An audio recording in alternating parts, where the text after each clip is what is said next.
Well, how the heck did you get yourself into this mess? The Chosen One, sent into a city full of terribly brutal enemies that you have to fight through. What a nightmare. Luckily, you're able to take this challenge on. Not that any of the who, what, where, when, why of the story actually matters.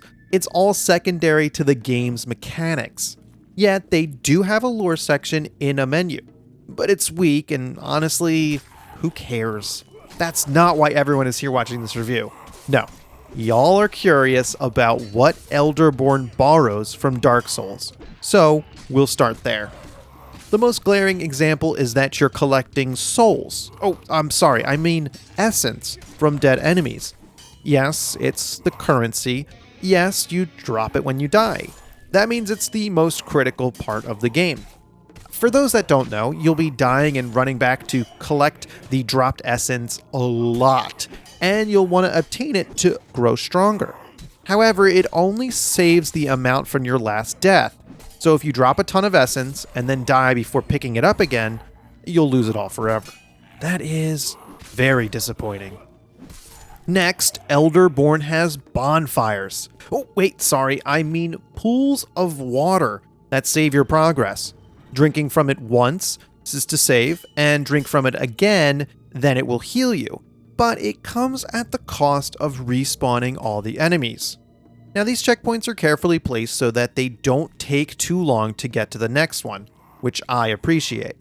I feel like I can play for half an hour or 45 minutes or so and actually make progress. This only works because the game is linear, and it's always obvious where to go next. It plays a lot like Doom, where a locked door is clearly the path forward, but you don't have the correct color key card. So keep searching all the other rooms until you find it. I want to stress again that this game is linear, and it works well.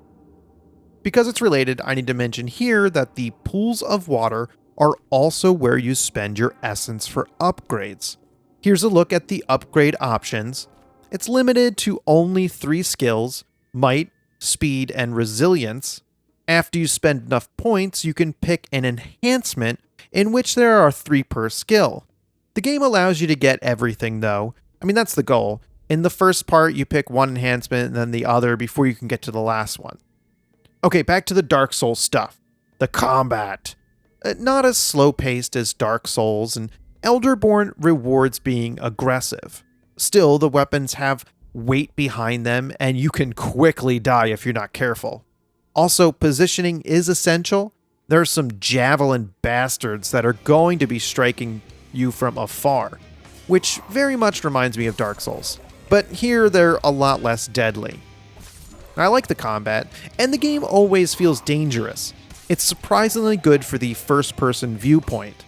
The history of first-person melee combat hasn't really been great, and I applaud the developer for taking on such a hard task. There are the best ways to defeat each enemy, and it's 50% skill and 50% understanding what they're going to do. Learning is a part of the game. The developer did an excellent job of placing the enemies in a way that it's tricky but not impossible. They did this by grouping the enemies, which can be a little strange. For example, you need to pass by a certain point to trigger the enemies to attack you. It feels a lot like playing a warrior in World of Warcraft. So if you're careful, you can avoid being attacked. It's also weird when you come up behind an enemy and they don't realize you're there, or the respawns will act strange. It's not that bad, and it doesn't take away from the gameplay.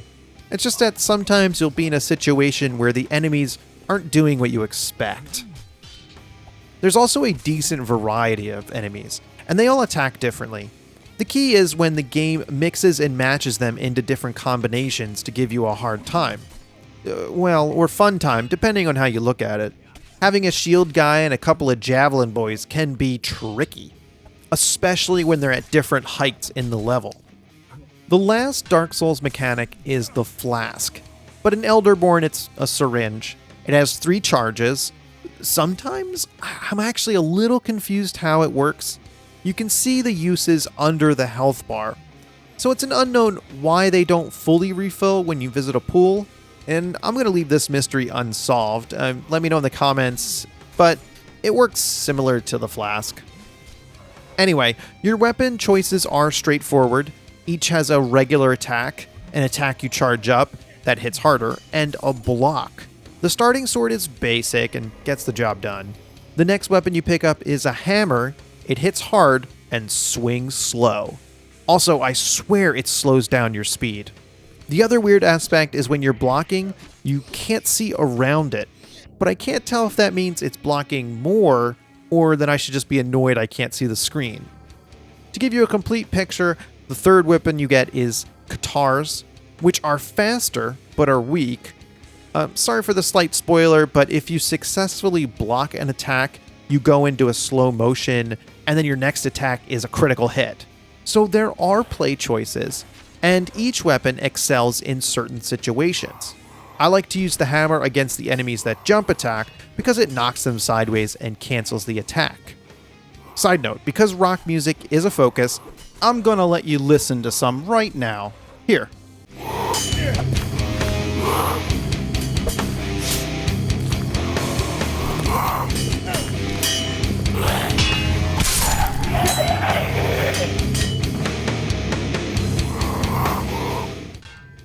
On the difficulty, well, it's tricky but not impossible. And as the game progressed, it was more and more difficult to get footage for this review that wasn't 100 deaths. So take that how you will. Now, I can't see that much wrong with ELDERBORN. It's not the most polished game. It's kind of like catching a splinter on a handcrafted table. The worst you really have to worry about is poorly placed music triggers. This was a pre-release build, so I expect more polish in the final version. It is a little weird that enemies face the wrong way and sometimes don't activate again after death, but still, if those are my biggest complaints, we're doing pretty good here. Overall, ELDERBORN is fun, and I enjoyed everything they borrowed from Dark Souls.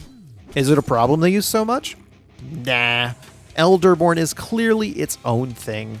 I loved how nervous I felt when I entered a new area, since I had no idea what the game was going to throw at me. Then, after I died like 1,000,000 times, it shifted to, now I have to beat it, which is a great loop. I highly recommend this game. Thank you. Metalborn was metal AF. I'm willing to give it to them.